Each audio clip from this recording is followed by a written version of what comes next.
Fala, leitores da Bíblia, graça e paz. Vamos continuar nossa leitura hoje. Hoje a gente vai ler 1 Reis, capítulo 13 e 14 e Provérbios 10, ok? Vamos orar? Senhor nosso Deus e Pai, mais uma vez buscamos a Tua presença. Queremos, ó Deus, compreender Tua palavra. Queremos crescer em santidade, em conhecimento, em graça diante do Senhor. Nos abençoa, Pai, mais essa vez, apesar de nós, ó Deus, sermos tão limitados. Abençoa para que a gente consiga, ó Deus, consigamos ser úteis nas Tuas mãos. Assim pedimos e oramos em nome de Jesus. Amém. Então vamos à leitura do primeiro livro dos Reis, capítulo 13. Eis que por ordem do Senhor, um homem de Deus foi de Judá a Betel, e Jeroboão estava junto ao altar para queimar incenso. Por ordem do Senhor, o profeta clamou contra o altar e disse: Altar, altar, assim diz o Senhor: Eis que um filho nascerá à casa de Davi, cujo nome será Josias. Em cima de você ele sacrificará os sacerdotes dos lugares altos que queimam incenso em cima de você. Ossos humanos serão queimados em cima de você.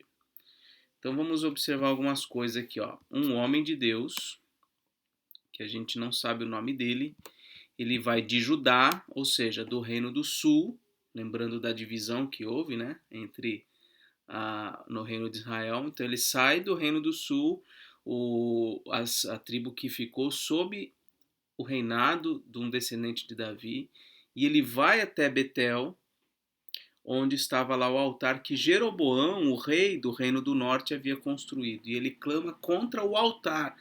Ele fala com o altar, falando: olha, vai vir um homem chamado Josias, filho de Davi, que vai sacrificar em cima de você os sacerdotes dos lugares altos. Ou seja, todos aqueles sacerdotes que Jeroboão constituiu ali de forma ilegal, contrária à palavra de Deus. Versículo 3. Naquele mesmo dia, o profeta deu um sinal, dizendo: Este é o sinal de que foi o Senhor quem falou. Eis que o altar se fenderá, e as cinzas que estão sobre ele se espalharão. Quando o rei ouviu as palavras que o homem de Deus proferiu contra o altar de Betel, Jeroboão estendeu a mão sobre o altar, dizendo: Prendam esse homem. Mas a mão que ele tinha estendido, a mão que o Jeroboão estendeu contra o homem de Deus, essa mão secou e ele não a podia recolher. O altar se fendeu e as cinzas se espalharam pelo chão, conforme o sinal que o homem de Deus tinha dado por ordem do Senhor. Então o rei disse ao homem de Deus: Implore o favor do Senhor seu Deus e ore por mim, para que eu possa recolher a mão. O homem de Deus implorou o favor do Senhor, e a mão do rei se recolheu e ficou como antes. Então o rei, o Jeroboão, disse ao homem de Deus: Venha comigo até a minha casa e coma alguma coisa, e eu o recompensarei. Porém o homem de Deus disse ao rei: Ainda que me desse a metade da sua casa, eu não o acompanharia e não comeria nem beberia nada neste lugar, porque assim me ordenou o Senhor Deus, pela sua palavra, dizendo: Não coma nem beba nada naquele lugar, e não volte pelo caminho por onde você foi. E ele se foi por outro caminho e não voltou pelo caminho por onde tinha ido a Betel. Então veja aí, um homem de Deus obedeceu a Deus, fez todos esses sinais aí incríveis, né? Primeiro em relação à mão do rei Jeroboão que secou, depois ele orou, voltou ao normal, o próprio altar que se fendeu, a cinza que estava lá em cima foi derramada no momento que se fendeu o altar, enfim, um homem de Deus mesmo que estava ali amando do Senhor, mas ele deu essa ordem, o Senhor deu essa ordem: não coma nem beba nesse lugar e não volte pelo mesmo caminho. Agora vamos ver o que aconteceu, uma história bem inusitada aqui e até um tanto difícil para a gente entender, mas vamos lá. Em Betel morava um velho profeta. Os seus filhos vieram e lhe contaram tudo que o homem de Deus havia feito naquele dia em Betel. Então, olha só, tinha um homem de Deus que fez tudo aquilo lá, junto ao altar, e esse velho profeta que morava ali e os filhos dele falaram para ele que o homem de Deus tinha estado lá em Betel. Também lhe contaram as palavras que ele tinha dito ao rei. Então o pai perguntou aos seus filhos: por que caminho ele se foi? E eles lhe mostraram o caminho que havia sido tomado pelo homem de Deus que tinha vindo de Judá. Então ele disse aos seus filhos: ponham a sela no meu jumento. Eles puseram a sela no jumento e o profeta montou. Então ele foi atrás do homem de Deus. E achando-o sentado debaixo de um carvalho, perguntou-lhe: você é o homem de Deus que veio de Judá? Ele respondeu: sou eu mesmo. Então o velho profeta lhe disse: venha comigo até a minha casa e coma alguma coisa. Mas o profeta de Judá respondeu: não posso voltar com você, nem entrar na sua casa. Não posso comer nem beber nada com você neste lugar. Porque me foi dito pela palavra do Senhor: ali você não deve comer nem beber nada, também não deve voltar pelo caminho por onde foi. O velho profeta respondeu: também eu sou profeta como você. E um anjo me falou por ordem do Senhor, dizendo: faça-o voltar com você à sua casa, para que coma e beba alguma coisa. Então veja, o velho profeta foi atrás do homem de Deus e falou para ele: olha, um anjo do Senhor mandou eu vir aqui e falar para você voltar e comer alguma coisa comigo. Olha só, o homem de Deus tinha ouvido a palavra de Deus. Estava em obediência à palavra de Deus. Até que veio alguém e falou: olha, não, mas Deus mandou eu te dizer outra coisa. E aí, olha só o que é dito aí no versículo. Mas isso era mentira. Então ele voltou com o velho profeta e comeu e bebeu na casa dele. Estando eles à mesa, a palavra do Senhor veio ao profeta que o tinha feito voltar, ao velho profeta. A palavra do Senhor veio a ele, e ele gritou para o homem de Deus que tinha vindo de Judá, dizendo: assim diz o Senhor, você foi rebelde à palavra do Senhor e não guardou o mandamento que o Senhor seu Deus lhe havia ordenado. Você voltou, comeu e bebeu no lugar onde ele havia ordenado que você não deveria comer nem beber. Por isso seu cadáver não será sepultado no sepulcro dos seus pais. Depois que ele tinha comido e bebido, o velho profeta pôs a sela no jumento para o homem de Deus a quem ele tinha feito voltar. Ele foi embora, e no caminho um leão o encontrou e o matou. O cadáver dele ficou estendido no caminho, e o jumento e o leão ficaram parados junto ao cadáver. Eis que alguns homens passaram e viram o corpo jogado no caminho, bem como o leão parado junto ao corpo. Então foram e o disseram na cidade onde o velho profeta morava. Quando o profeta que o tinha feito voltar do caminho ouviu isso, disse: é o homem de Deus que foi rebelde à palavra do Senhor. Por isso o Senhor o entregou ao leão, que o despedaçou e matou, segundo a palavra que o Senhor lhe tinha dito. Então disse aos seus filhos: ponham a sela no meu jumento. E eles fizeram o que o pai pediu. Ele foi e encontrou o cadáver estendido no caminho, e o jumento e o leão parados junto ao cadáver. O leão não tinha devorado o corpo, nem despedaçado o jumento. Então o profeta levantou o cadáver do homem de Deus, pôs sobre o jumento e o levou de volta. E assim o velho profeta entrou na cidade para o chorar e sepultar. Depois o cadáver depositou o cadáver no seu próprio sepulcro e o prantearam, dizendo: ah, meu irmão. Depois de o haver sepultado, disse aos seus filhos: quando eu morrer, sepultem-me no túmulo em que o homem de Deus está sepultado. Ponham os meus ossos junto aos ossos dele, porque certamente se cumprirá o que por ordem do Senhor ele clamou contra o altar que está em Betel e contra todos os templos que existem nos lugares altos das cidades de Samaria. Samaria é uma cidade importante aí na história bíblica, né? Depois dessas coisas, Jeroboão ainda persistiu em seu mau caminho e continuou a constituir pessoas tiradas do meio do povo como sacerdotes para os lugares altos. A quem o desejasse, ele consagrava para sacerdote dos lugares altos. Isso se tornou em pecado a casa de Jeroboão para destruí-la e extingui-la da face da terra.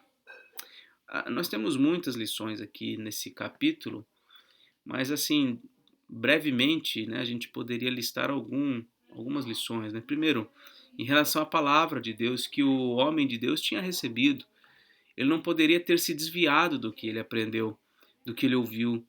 E muitas vezes o povo de Deus tem caminhado por um caminho de obediência até que dá ouvidos a alguém que põe em dúvida a palavra de Deus.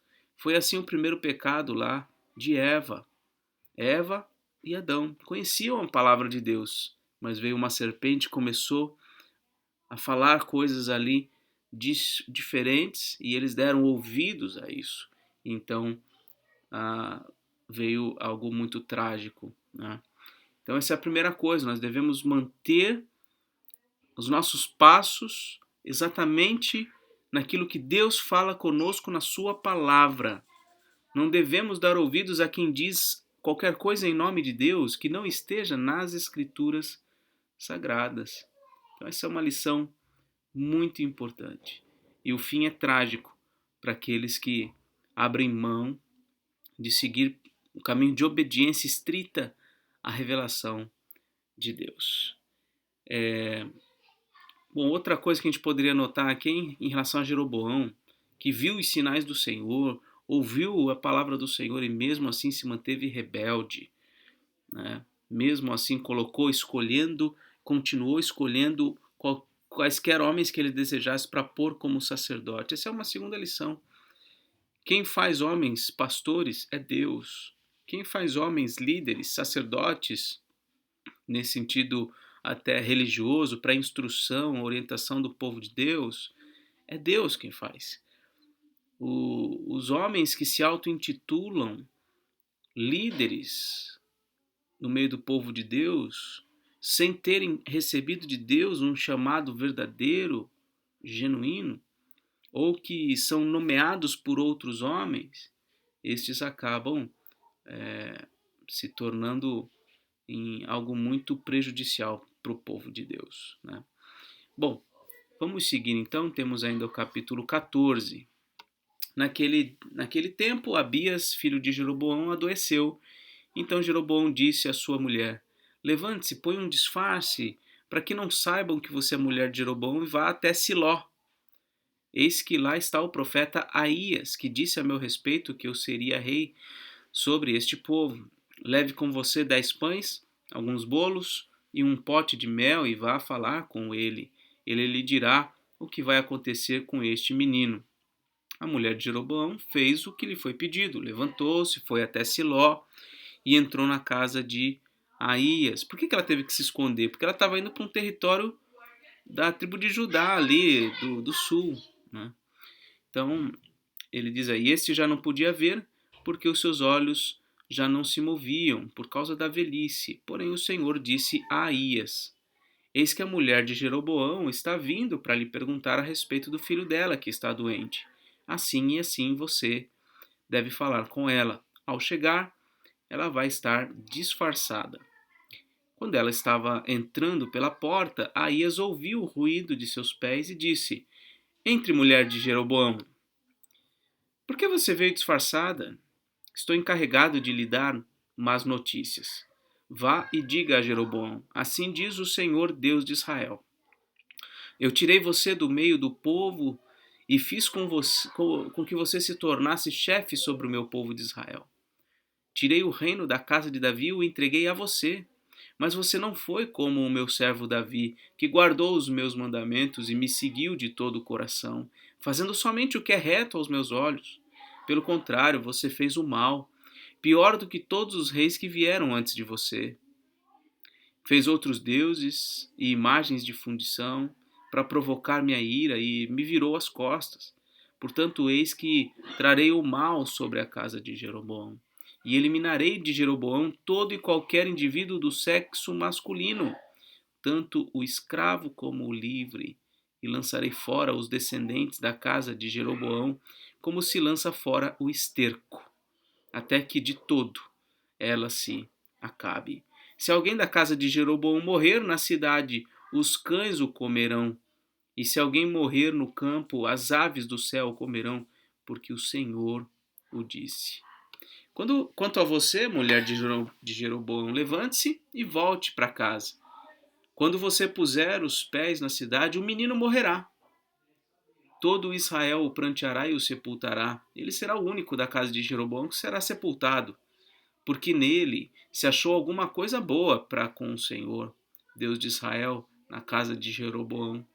O Senhor, porém, levantará para si um rei sobre Israel, que eliminará, no seu dia, a casa de Jeroboão. Quando será? Já está acontecendo. O Senhor ferirá Israel para que se agite como a cana se agita nas águas.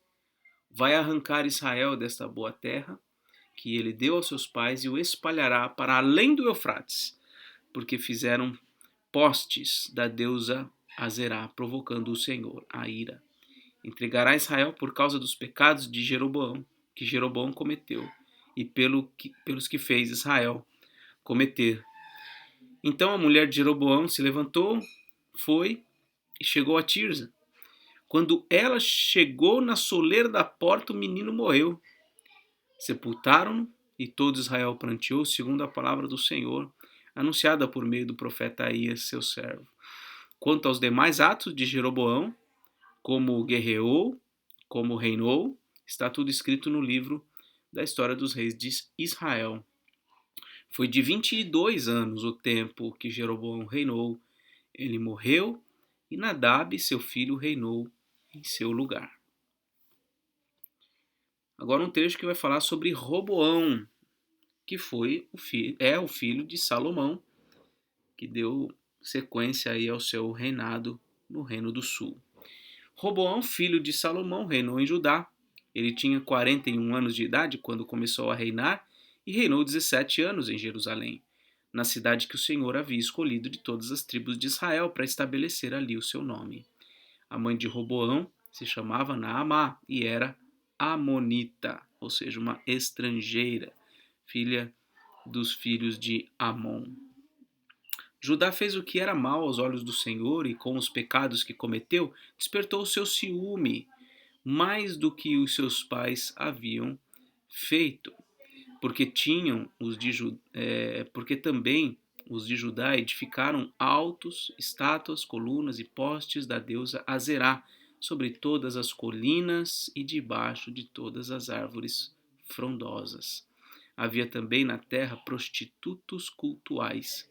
Fizeram segundo todas as coisas abomináveis das nações que o Senhor havia expulsado de diante dos filhos de Israel. Então veja, não foi só no Reino do Norte que aconteceu todas aquelas pataquadas, mas também no Reino do Sul. Roboão não conduziu o povo de acordo com os caminhos do Senhor. No 5º ano do reinado de Roboão, Sisaque, rei do Egito, atacou Jerusalém.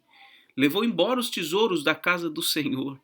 Toda aquela riqueza, toda aquela maravilhosa, tudo aquilo que a gente viu, ouro revestindo tudo, levou embora da casa do Senhor e os tesouros do palácio real. Levou tudo, inclusive todos os escudos de ouro que Salomão tinha feito. Em lugar destes, o rei Roboão fez escudos de bronze e os entregou nas mãos dos capitães da guarda, que guardavam o portão do palácio real. Toda vez que o rei entrava na casa do Senhor, os da guarda usavam os escudos e depois os devolviam à câmara da guarda. Quanto aos demais atos de Roboão e tudo quanto ele fez, tudo o que ele fez não está escrito nos livros da história dos reis de Judá? Roboão e Jeroboão estiveram sempre em guerra. Roboão morreu e foi sepultado nos túmulos de seus pais na cidade de Davi. A mãe dele se chamava Naamá e era amonita, e Abias, filho de Roboão, reinou em seu lugar. Então este capítulo 14 mostra aí, chega tanto a morte do rei Jeroboão de Israel, quanto de Roboão em Judá. E vemos aí que esses dois reinos, o reino do norte e o reino do sul, eles já, desde o princípio, desde quando foi dividido o reino, eles incorreram em grave idolatria e muitos pecados diante do Senhor. Agora vamos a Provérbios. Provérbios 10. Esse capítulo 10 em Provérbios, ele inaugura uma nova seção no livro de Provérbios. Até agora, desde o capítulo 1 até o 9, a gente vê como que cartas, trechos longos de instrução de um pai para um filho. Agora, do capítulo 10 em diante, e quando chegar a outra parte do livro eu devo falar, deve ser lá para o capítulo 30 mesmo, lá no finalzinho, daqui até lá, são provérbios bem pequenos. Quando tem trechos maiores, são mais raros, tá? A maioria dos provérbios são provérbios de um versículo só. E aí você lê um versículo e nem sempre tem uma conexão com o versículo seguinte. Então são bem esparsos aqui os conceitos, as ideias.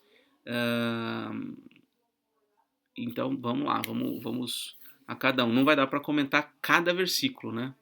Mas vamos procurar destacar alguns aí. Provérbios de Salomão. O filho sábio é a alegria do seu pai, mas o filho tolo é a tristeza da sua mãe. Veja que é sempre antitético assim. Há paralelismo, há uma retórica poética nesses versículos, né? Pode ser que hajam rimas no texto hebraico, coisa que a gente não consegue perceber no texto traduzido para a língua portuguesa. Então, mas sempre tem assim, duas partes, né? Sempre é um contraste entre uma coisa e outra, o justo e o ímpio, o sábio e o tolo e assim por diante. Sempre são antitéticos, são provérbios que têm contraste interno. Então, o filho sábio é a alegria do seu pai, mas o filho tolo a tristeza da sua mãe. Os tesouros conseguidos de forma iníqua não servem para nada, mas a justiça livra da morte. O Senhor não deixa o justo passar fome, mas rechaça a avidez dos ímpios. Quem trabalha com a mão ociosa fica pobre, mas o que trabalha com diligência enriquece. Quem ajunta no verão é filho sábio, mas o que dorme no tempo da colheita é filho que envergonha. Sobre a cabeça do justo há bênçãos, mas na boca dos ímpios mora a violência. A memória do justo é abençoada, mas o nome dos ímpios irá apodrecer. Quem tem coração sábio aceita os mandamentos, mas o que fala tolices acaba em ruína. Quem anda com integridade anda seguro, mas o que perverte os seus caminhos será descoberto. Quem pisca os olhos, sabe aquela coisa, né? Daquela piscadinha. Quem pisca os olhos traz desgosto, e o que fala tolices acaba em ruína. A boca do justo é manancial de vida, mas na boca dos ímpios mora a violência. O ódio provoca conflitos, mas o amor cobre multidão de pecados, ou cobre todas as transgressões. Lá em 1 Pedro 4,8 diz que o amor cobre multidão de pecados. Nos lábios do sábio se acha sabedoria, mas a vara é para as costas de quem não tem juízo. Os sábios se acumulam de conhecimento. Os sábios acumulam conhecimento. Mas a fala dos insensatos é ruína iminente. Os bens do rico são a sua fortaleza. O que leva os pobres à ruína é a sua pobreza. A obra do justo conduz à vida, e o rendimento do ímpio leva ao pecado. O caminho para a vida é de quem guarda o ensino, mas o que abandona a repreensão anda errante. O que encobre o ódio tem lábios mentirosos, e o que difama é tolo. Quem fala demais acaba caindo em transgressão, mas quem controla a língua é sábio. A fala dos justos é prata escolhida, mas o coração dos ímpios vale muito pouco. As palavras dos justos alimentam muitos, e os insensatos morrem por falta de juízo. A bênção do Senhor enriquece, e ele não acrescenta nenhum desgosto a ela. Praticar a maldade é como um divertimento para o insensato. O homem inteligente se diverte com a sabedoria. Aquilo que o ímpio teme, isso lhe sobrevém. O que os justos desejam, Deus lhes concede. O ímpio desaparece assim como passa a tempestade, mas o justo tem um alicerce eterno. Como vinagre para os dentes e fumaça para os olhos, assim é o preguiçoso para aqueles que o enviam. O temor do Senhor prolonga os dias da vida, mas o tempo dos ímpios será abreviado. A esperança dos justos é alegria, mas a expectativa dos ímpios perecerá. O caminho do Senhor é fortaleza para os íntegros, mas ruína para os que praticam a iniquidade. O justo nunca será abalado, mas os ímpios não habitarão na terra. A boca do justo produz sabedoria, mas a língua da perversidade será arrancada. Os lábios do justo sabem o que agrada, mas da boca dos ímpios só saem perversidades. Bom, muitas coisas aqui que a gente poderia destacar, mas veja, já tem vários versículos aí sobre preguiça, vários versículos sobre a importância de cuidar da língua, né? Enfim, aí você pode fazer algumas seleções aí que você desejar, para que você possa aplicar a sua vida e refletir, tá certo? Assim termina então a leitura de hoje. Vamos fazer aqui a marcação. Que Deus te abençoe. Um forte abraço e até mais, se Deus quiser.